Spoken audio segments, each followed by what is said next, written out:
राजस्थान में 13 नवंबर को 7 सीटों पर उपचुनाव होने हैं। यह भजनलाल सरकार की पहली बड़ी राजनीतिक परीक्षा होगी। राजस्थान में एक सीट सलूम्बर है। इसको छोड़कर बाकी किसी भी सीट पर बीजेपी का विधायक नहीं था, यानी भाजपा के पास सिर्फ सलूम्बर सीट पर ही उनके खाते में थी। बाकी सीटों की बात करें तो कांग्रेस और गठबंधन की सीटों के विधायक थे। बीजेपी के पास उपचुनाव में खोने के लिए सिर्फ एक सीट है, लेकिन प्रतिष्ठा पूरी सरकार की दांव पर है। हालांकि हरियाणा विधानसभा चुनाव में जीत के बाद बीजेपी का मनोबल बढ़ा हुआ है। उपचुनाव के पुराने इतिहास और मौजूदा समीकरणों से बीजेपी के रणनीतिकार भी सचेत है। 2 सीटों पर बीजेपी ने, एक पर आरएलपी ने समीकरण बिगाड़ दिए हैं। उपचुनाव में मंत्री किरोड़ीलाल मीणा फैक्टर ने पूर्वी राजस्थान की 2 सीटों पर बीजेपी के समीकरण प्रभावित किए हैं, तो कांग्रेस को एक हॉट मुद्दा भी दे दिया है। टिकटों की घोषणा के बाद समीकरण और ज्यादा स्पष्ट हो जाएंगे। झुंझुनू की बात करें तो झुंझुनू में दलित मुस्लिम वोट के बंटवारे से नतीजे तय किए जाएंगे। उपचुनाव की वजह से झुंझुनू की 4 चुनाव में से लगातार कांग्रेस जीत रही है।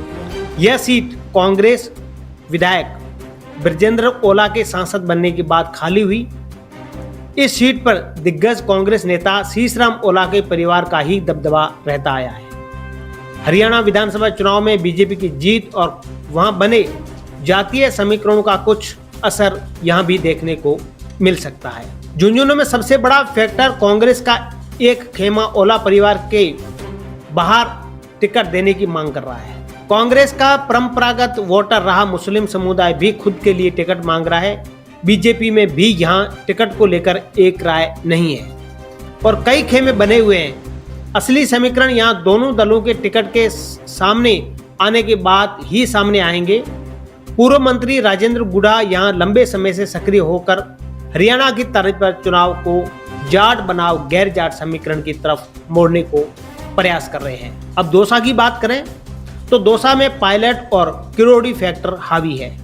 उपचुनाव की वजह दौसा सीट कांग्रेस विधायक मुरारीलाल मीणा के सांसद बनने के बाद खाली हुई है। इस सीट पर पायलट का प्रभाव है। मुरारीलाल मीणा की भी पकड़ है और किरोड़ी फैक्टर भी हावी रहेगा। यहाँ से किरोड़ी मीणा के भाई जगमोहन मीणा बीजेपी से टिकट की दावेदारी कर रहे हैं।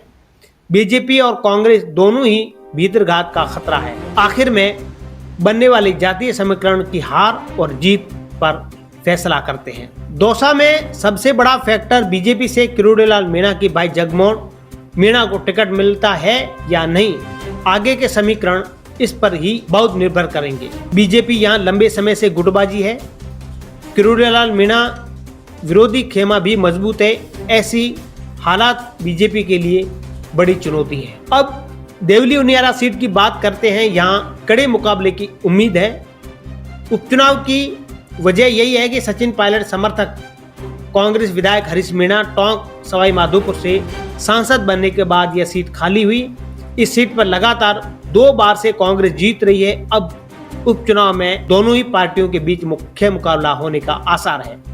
कांग्रेस में हरीश मीणा के परिवार और उनके समर्थक टिकट की दावेदारी कर रहे हैं। देवली उनियारा में सचिन पायलट का दखल रहेगा।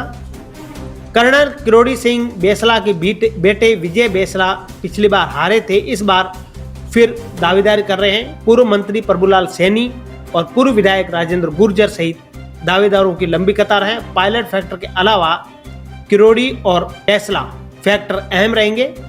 दोनों ही पार्टियों के अंदरूनी गुटबाजी है। अब बात करते हैं रामगढ़ सीट की। यहाँ पर कांग्रेस को सहानुभूति और बीजेपी को ध्रुवीकरण से सीट जीतने की उम्मीद है। कांग्रेस के विधायक जुबेर खान के निधन के बाद यह सीट खाली हुई। इस सीट पर पिछली बार जुबेर खान की पत्नी साफिया जुबेर विधायक थी। कांग्रेस सहानुभूति फैक्टर के लिए साफिया जुबेर या उनके बेटे को टिकट दे सकती है। बीजेपी में भी दावेदारों की लंबी कतार है। सबसे बड़ा फैक्टर दोनों पार्टियों की टिकट सामने आने के बाद यहाँ असली मुकाबला होगा।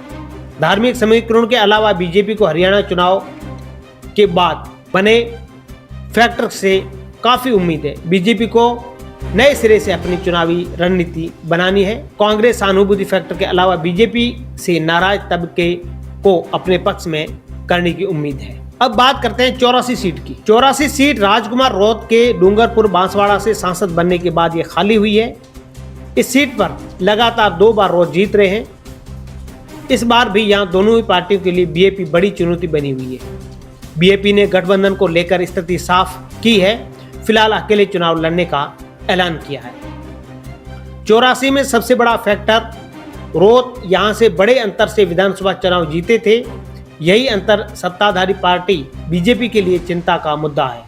बीजेपी फैक्टर को बैलेंस करने के लिए बीजेपी और कांग्रेस ने ग्राउंड पर कोई ठोस प्रयास नहीं किए हैं। ऐसे में विधानसभा और लोकसभा के वक्त बने हुए समीकरणों में फिलहाल कोई खास बदलाव नजर नहीं आ रहा है। अब बात करते हैं खींवसर सीट की। खींवसर में बेनीवाल काउंटर समीकरण बनाने में जुटा हुआ है। खींवसर सीट हनुमान बेनीवाल के नागौर से सांसद बनने के बाद खाली हुई है। बेनीवाल ने लोकसभा चुनाव कांग्रेस से गठबंधन करके लड़ा था। उपचुनाव में अभी गठबंधन को लेकर तस्वीर साफ नहीं है। बेनीवाल की पार्टी आरएलपी से अभी टिकट तय नहीं हुआ है। टिकट तय होने के बाद ये असली समीकरण बनेंगे। बीजेपी और कांग्रेस में भी टिकट आने बाकी है। बेनीवाल का कास्ट फैक्टर को साधने में जुटे हुए हैं। हाल ही में नागौर में अमर छात्रावास में लाइब्रेरी के लिए सांसद फंड से काम करवाकर बेनीवाल ने उपचुनाव के लिए नए समीकरण बनाने का प्रयास किया है। बेनीवाल की काट तोड़ पर बीजेपी इस बार जोर लगा रही है। कांग्रेस और बीजेपी के सामने इस बार इस सीट पर सबसे बड़ा चैलेंज जीता उम्मीदवार का है।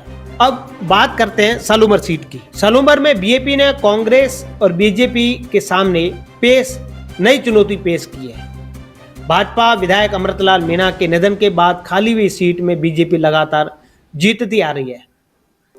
आदिवासी बाहुल्य सीट पर बीजेपी ने कांग्रेस और भाजपा दोनों के लिए चुनौती बढ़ा दी है।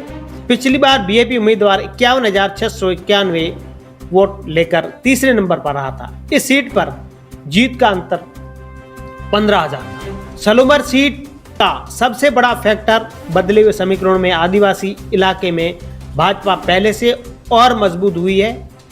ऐसे में इस सीट पर इस बार चुनौती और बढ़ गई है। बीजेपी को सहानुभूति फैक्टर से उम्मीद है। अगर कांग्रेस और बीजेपी का गठबंधन हो जाता है तो इस सीट पर समीकरण उलट हो सकते हैं। अभी तक गठबंधन को लेकर कोई फैसला नहीं हुआ है और बीजेपी ने अकेले ही चुनाव लड़ने का ऐलान किया है। अब इन सीटों में कौन कौन उम्मीदवार हो सकते हैं उनकी हम बात करेंगे। सबसे पहले झुंझुनू सीट की बात करते हैं तो यहाँ भाजपा से बबलू चौधरी दावेदार हैं और राजेंद्र बांबू भी दावेदार है। कांग्रेस से ब्रजेंद्र ओला के बेटे अमित ओला और आकांक्षा ओला दोनों ही दावेदार हैं। दौसा की बात करें तो भाजपा से शंकरलाल शर्मा और जगमोहन मीणा। जगमोहन मीणा किरोड़ीलाल मीणा के भाई है। कांग्रेस से सविता मीणा, निहारिका मीणा और संदीप शर्मा। सविता मीणा और निहारिका मीणा मुरारीलाल मीणा के परिवार से हैं और संदीप शर्मा भी दावेदारी कर रहे हैं। देवली उनियारी की बात करें तो भाजपा से विजय बैसला और राजेंद्र गुर्जर और कांग्रेस से बात करें तो नमो नारायण मीणा जो हरीश मीणा के भाई हैं, कांग्रेस के दिग्गज नेता हैं और नरेश मीणा भी इस बार कोशिश कर रहे हैं कि उनको टिकट मिल जाए। रामगढ़ की बात करें तो रामगढ़ में जय आहूजा भाजपा से और सुखवंत सिंह भाजपा से। कांग्रेस की बात करें तो साफिया जुबैर या उनके बेटे। 84 की बात करें तो बीजेपी से पोपटलाल खोखरिया, कांग्रेस से ताराचंद भगोरा और भाजपा से सुशील कटारा। खींवसर से बात करें तो भाजपा से रेवतराम डागा, ज्योति मिर्धा, ये दोनों भाजपा से और कांग्रेस से रघुवेंद्र मिर्धा, बिंदु चौधरी कांग्रेस से। सालूमर की बात करें तो अविनाश मीणा भाजपा से और कांग्रेस से रघुवीर मीणा। अब बात करते हैं बीजेपी को हरियाणा में जीत के बाद समीकरण बदलने की काफी उम्मीद है। हरियाणा विधानसभा चुनाव में बीजेपी की जीत के बाद राजस्थान में पार्टी नेताओं और कार्यकर्ताओं का मनोबल बढ़ा है। वहीं स्थानीय समीकरणों को लेकर कई आशंकाएं भी तैर रही है। हरियाणा सीट सटी है राजस्थान सीमा से। यहाँ की झुंझुनू सीट और अलवर की रामगढ़ सीट पर बीजेपी को जातिगत और धार्मिक पोलराइजेशन से समीकरण बदलने की उम्मीद है। हालांकि अभी यह केवल अनुमान है। सब कुछ उम्मीदवार चयन और आगे बनने वाले समीकरणों पर निर्भर करेगा।